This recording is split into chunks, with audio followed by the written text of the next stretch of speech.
Mga mahal naming lolo at lola, nanay at tatay, may isang tanong kami sa inyo. Handa na ba kayong malman kung kasama ang pangalan niyo sa opisyal na listahan ng pensyon ngayong July hanggang September 2 at 25 dahil kung oo, huwag na.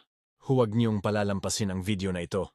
Ngayong taon, opisyal na inaprubahan ng gobyerno ang pinakahihintay na payout, schedule para sa ating mga senior, citizens at ang pinakamagandang balita.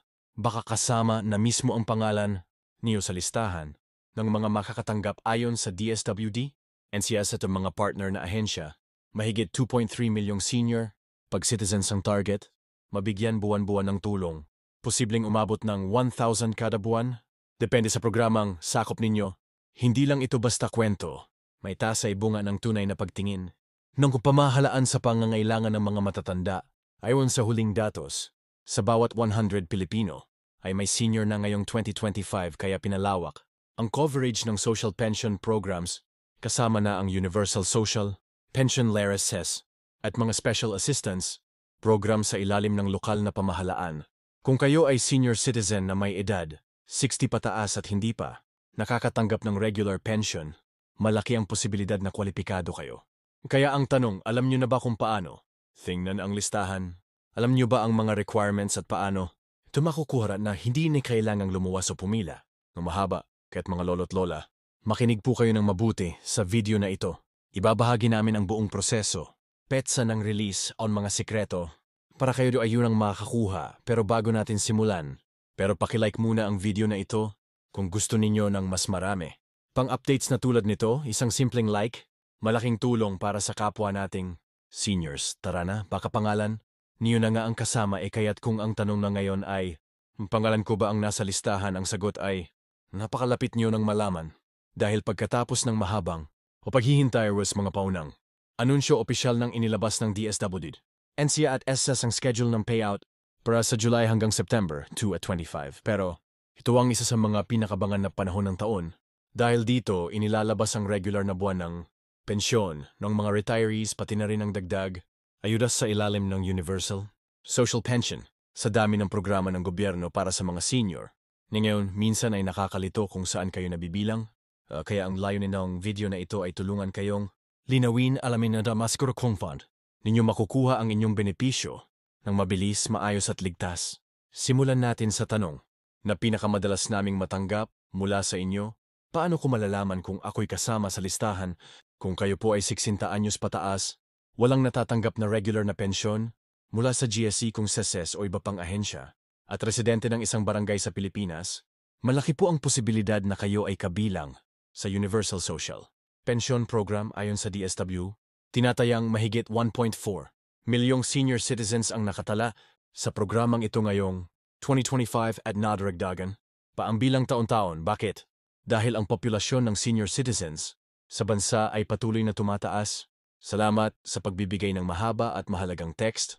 Narito ang kumpletong bersyon ng iyong teksto na may tamang punctuation marks, tuldok kuwit, tandang pananong ITBP para maging mas malinaw, maayos at madaling basahin, lalo na para sa voice-over or video script, base sa datos ng Philippine Statistics Authority. Mahigit milyong Pilipino na ngayon ang nasa edad, 60 pataas at bawat buwan ay libo ang nadadagdag, kaya naman pinalawak ang coverage ng social pension para hindi na kayo kailangang maghintay pa ng matagal kung kayo naman ay dating empleyado ng pribado o pampublikong sektor at nakapagbayad ng hulog sa GSEs o SS. Posibleng makakatanggap kayo ng mas malaking buwan ng pensyon. Depende sa tagal at halaga ng kontribusyon ninyo. Marami pong senior ang hindi alam na may mga dagdag na benepisyo din sila bukod sa regular na pension. May midnight bonus, Christmas bonus, at minsan ay mga cash gift na inaaprubahan ng Kongreso at ipinamamahagi. Tuwing kalagitnaan ng taon, ang payout sa July at September ay isa sa mga pinakamahalagang schedule dahil dito kalimitang isinasabay ang mga dagdag na ayuda tulad ng 1,000 na special assistance. Ngayon, para masigurong makasama kayo, ang unang hakbang ay alamin kung updated ang inyong pangalan sa talaan ng DSWD OSCA of Red Cross. Kung kayo po ay dating nakatanggap ng ayuda o pension pero natigil, baka kailangan lamang ninyong i-update ang inyong impormasyon. Napakahalaga po na ang inyong address, civil status at contact details ay tama at aktibo. Halimbawa, kung kayo po ay lumipat na ng barangay o probinsya, Kailangang i-report ito sa Oscar at DSWD para hindi maputol ang benepisyo. Marami pong senior ang nawawalan ng payout, hindi dahil hindi sila kwalipikado, kundi dahil luma. O hindi kumpleto ang impormasyong nakalagay sa sistema, kaya't kung kayo ay hindi pa nakakapag-update ng inyong records sa nakaraang taon, ngayon na po ang tamang panahon. Maraming LGU ang nagsasagawa ng house-to-house validation para sa mga senior, lalo na yung hindi na makalakad o bedridden. Kapag may bumisita sa inyong bahay, na taga-barangay o hotspot, siguruhin may ID sila at itanong kung ang layunin nila ay para sa pension list validation.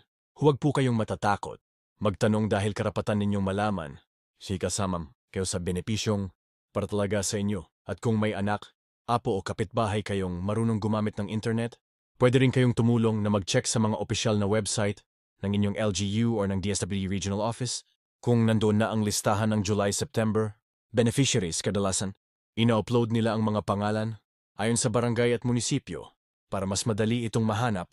Pagkatapos po ninyong malaman kung kayo ay kabilang sa listahan, ang susunod na tanong ay paano at kailan ito makukuha. Ang payout para sa Universal Social Pension ay karaniwang isinasagawa sa pamamagitan ng barangay distribution. May mga araw na tinatawag kayo sa covered court o barangay hall at minsan ay isinasabay ito sa medical mission of feeding program ng LGU. Sa ibang lugar naman ginagamit ang mga remittance centers tulad ng Luile o Palawan Express kung saan ipapakita lamang ninyo ang inyong ID at claim stub mula sa Oscar or DSWD. Para sa mga bedridden o may kapansanan, maaaring maihatid mismo ang pensyon sa bahay ninyo basta kayo ay na-classify bilang priority recipient. Samantala para sa exercise pensioners, karaniwang diretsong ipinapasok sa 8 ang inyong buwan ng pensyon. Pero siguraduhin po ninyong aktibo pa ang inyong bank account. Kung kayo po ay may land bank, DBP o Visa card karaniwang, ito ang ginagamit para sa automatic pension deposit. Ang mga petsa ng deposit ay madalas in-update sa website ng GSEs.